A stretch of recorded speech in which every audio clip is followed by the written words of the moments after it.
E aí, meus irmãos, que Deus abençoe poderosamente a vida de cada um de vocês. Olha que palavra maravilhosa. Um conselho para que nem eu, nem você sejamos acumuladores de problemas. Porque cada problema que a gente deixa para depois, ele tem o poder de atrair outros problemas.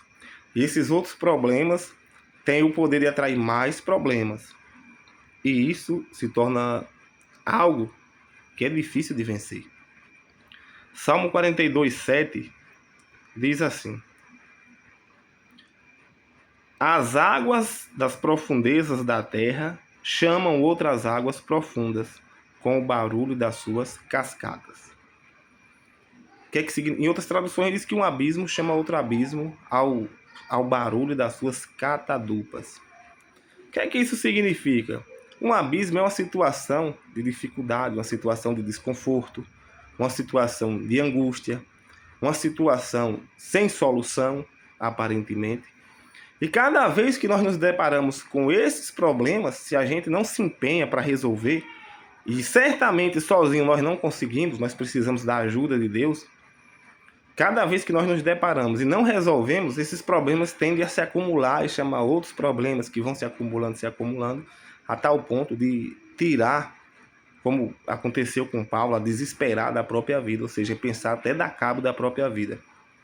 Tem pessoas que estão priorizando as coisas materiais, estão negligenciando as coisas espirituais, sendo que a ordem de Deus é buscar em primeiro lugar o reino de Deus, sua justiça, e as outras coisas serão acrescentadas. Quando nós invertemos, quando nós buscamos em primeiro lugar as coisas materiais e deixamos para segundo, terceiro, quarto, último lugar as coisas de Deus, a tendência é que nós entremos num abismo, numa situação cada vez mais difícil, que vai atrair outras situações difíceis.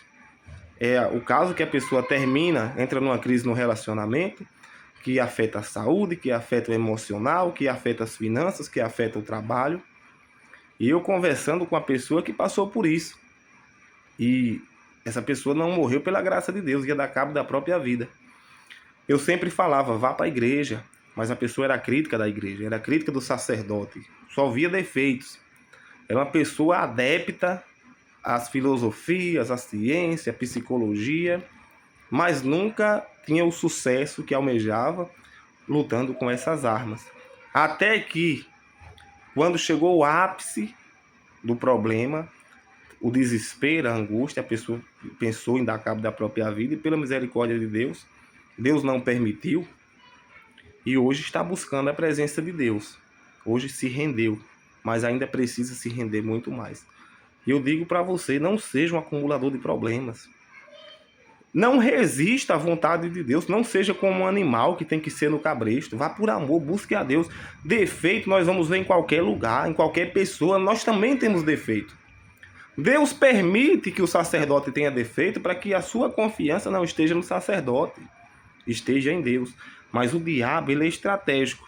Ele vai fazer você ver os defeitos, enxergar que só fala em dinheiro, enxergar que a porta é larga, que esse aqui não prega doutrina, esse outro não prega isso. Você vai coando o mosquito, e no mundo onde você vive, os problemas que você tem enfrentado, você engole um camelo.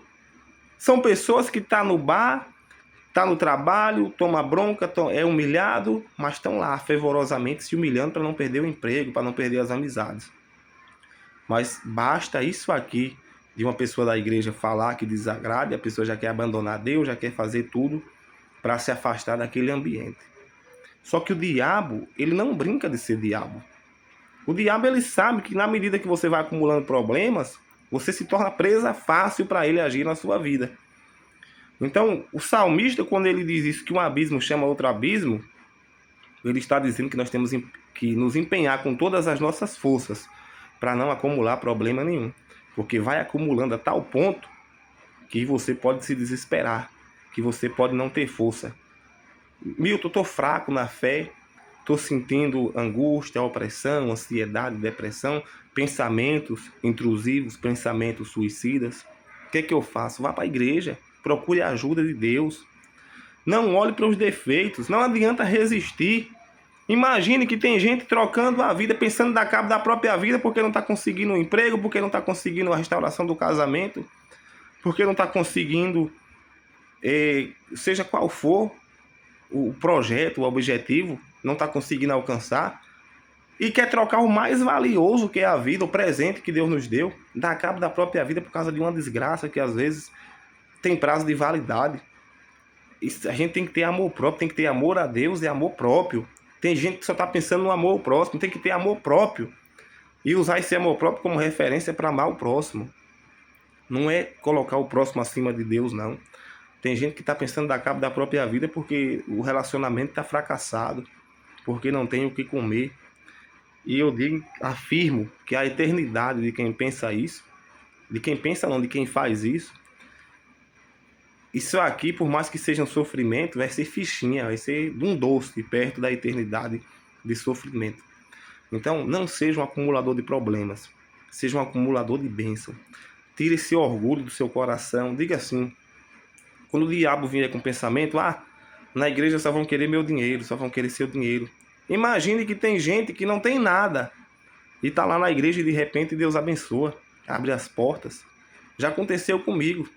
Do diabo ou meu coração, seja lá como for que eu vou chamar, de dizer assim, mas eu vou ser fiel lá no dízimo na igreja e vai me fazer falta 10%. Mas aí eu cheguei numa situação que eu queria ter 10%, pelo menos. Eu queria ter R$50 e eu não tinha. Eu falei, quer dizer que hoje eu não tenho nada e quando eu tiver eu vou fazer questão de 10%? Não, então a partir de hoje eu nunca mais vou deixar o diabo tocar no meu coração com esses pensamentos. E aí eu fui mais além. Falei, agora eu vou ser fiel a Deus em mais de 10. Isso é uma maneira de eu desapegar, de dizer ao diabo que eu não aceito os conselhos dele. Para um relacionamento, tem gente que está enfrentando isso nas finanças.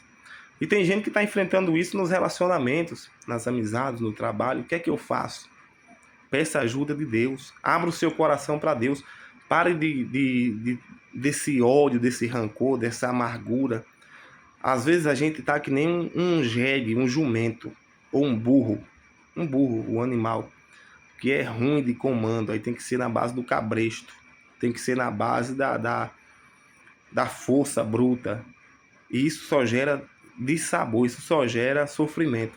Não queira ser assim, não tenha a dura cerviz, o pescoço duro, que nada abaixa, vai chegar um momento de você desesperar da própria vida. Eu conversando com essa pessoa, uma pessoa que não dá crédito, sempre duvida da palavra de Deus, mas foi filosofia, qualquer um filósofo, para essa pessoa, era um ensino maravilhoso. Mas chegou ao ponto que aquele ensino não foi suficiente, e pensou em dar cabo da própria vida. O que deu certo foi a palavra de Deus. Então, não resista, não tenha o coração duro, não seja acumulador de problema, busque em Deus. O sacerdote vai me roubar lá. Pare de enxergar defeito nos outros. Veja que sua vida pode estar um fracasso justamente por causa da maneira como você se conduz. Aquele homem que chegou com o filho endemoniado lá para Jesus curar, ele tinha um comportamento semelhante a muitos de nós hoje em dia. Ele chegou pedindo ajuda para os discípulos e os discípulos não puderam expulsar o demônio daquele jovem. E quando ele se encontrou com Jesus, a primeira coisa que ele falou, eu pedi ajuda aos discípulos, eles não me deram. Ele quis, de certa forma, colocar Jesus contra os discípulos. E aí Jesus disse o seguinte, é verdade, eles são incrédulos, ó geração incrédula. E aí, aquele homem continuou, ele falou assim, agora o Senhor, será que o Senhor pode me ajudar? Se puder, me ajude. Aquele homem que já tinha enfrentado a incredulidade dos discípulos, ele também colocou Jesus contra a parede. Eu não sei se o Senhor pode. É assim que muitos vão diante de Deus, duvidando. E aí Jesus usou a estratégia dele contra ele mesmo. Espera aí. Os discípulos você já viu que não tem fé. Comigo você está duvidando se eu posso. Agora eu vou dizer para você, eu posso. Agora você crê? Se você crê, você vai sair daqui com a sua resposta. Então Jesus fez questão de dizer a ele que não dependia dos discípulos, nem do próprio Jesus, dependia dele, da atitude dele. Ele, num ego ali inflamado, disse, eu creio. Mas ele sabia, quando ele olhou para os discípulos, se aqueles homens que estão com Jesus não puderam, ele está dizendo que depende mais de mim agora do que dele, então é melhor assumir a verdade. Senhor, me ajude na minha incredulidade. Então, assuma a sua vida diante de Deus, abra o seu coração para Deus, peça a ajuda de Deus. Não adianta você esbanjar que tem fé ou que isso e aquilo outro, acusar os outros, acusar os discípulos, acusar o sacerdote. Quem estava no problema é você. Quem precisa de ajuda é você. O sacerdote, com defeito ou sem defeito, está levando a vida dele. E o exemplo que estou falando dessa pessoa que queria dar cabo da própria vida é porque uma pessoa crítica, uma crítica do sacerdote, dos homens de Deus, não tinha respeito, não sei se tem, por os servos de Deus. Gosta de acusar, gosta de apontar os defeitos, mas o sacerdote estava vivendo a vida em paz, vivendo a vida na presença de Deus, e quem estava pensando em dar cabo da própria vida era essa pessoa. Então pare, não entre no jogo do diabo ou no jogo de alguém que chega com fofoca. A pessoa que chega falando mal de igreja, disso e daquilo outro, claro que tem erro. Nós não podemos fechar os olhos e ignorar. Nós não podemos. Nós temos que procurar o caminho ali certo, com pessoas que realmente têm a vida com Deus. Mas sempre vai chegar alguém querendo denegrir a imagem do sacerdote lá da igreja, do ministério. Não é para lhe ajudar, não é porque se preocupa com você, nem porque está preocupado com o evangelho. É justamente pessoas que servem ao diabo para tirar aqueles que são fragilizados emocionalmente ou na fé, aqueles que são crianças na fé, tirar da presença de Deus. Vê se a pessoa, quando está num momento difícil, chega ninguém para se importar se ela está na igreja, se não está, o que é que está acontecendo com ela. Não chega. Agora, se estiver no caminho do Senhor, aí chega a gente fingindo preocupação de todo jeito. Ah, sai dessa igreja, aí não tem a palavra não, vá para outro caminho, bora ali no terreiro, bora ali em tal lugar. É isso que acontece. Então, medite, Salmo 42, versículo 7. Não seja um acumulador de problemas, porque um problema chama vários problemas, que vão chamar vários problemas. Seja um acumulador de bênção, porque se um abismo chama outro abismo, ou seja, se as águas chamam outras águas, as bênçãos também vão chamar bênção. Então, que Deus abençoe cada um de vocês através dessa palavra e tudo de bom.